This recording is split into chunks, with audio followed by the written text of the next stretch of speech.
You need to see how to fix NVIDIA GeForce Instant Replay not working. Okay, so first you need to go to driver, and in this you need to check if any update is available or not. Once check it's up to date, or if you need to update means you need to update. To check this side, you need have a sometimes have download or install.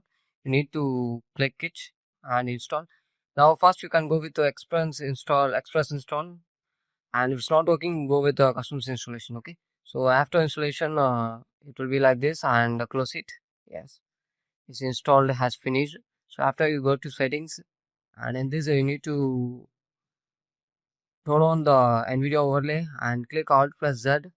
And once turn on this, or if you click Alt plus Z, this side pop-up will appear. In this you can see the instant replay is it should be turned on, and again turned off. Turn on and off is, and uh, you can see the record options of that, and check whether it's working or not.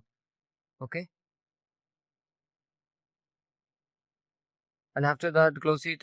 If it's not working, then again go with next method. Go to NVIDIA, right click and go to properties. Yes, click properties, and you can see the compatibility is time to go compatibility, and click to run the program as administrative.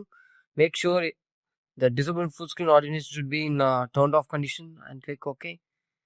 And after that you need to go to search for services. Yes, also click this menu will appear. In this you need to scroll down and check whether the NVIDIA settings are that. Yes, yes, it should be in running on automatic mode. I'm showing that the startup type should be in automatic and service status should be in running mode. Okay, so if it's manual or stop means you need to turn it on, and after that make sure it should be all NVIDIA display conditioner and local system all should be in same condition. Okay, after you need to restart it. Okay, or right click and restart it. Yes, so after that you need to check the program is fixed. Thank you.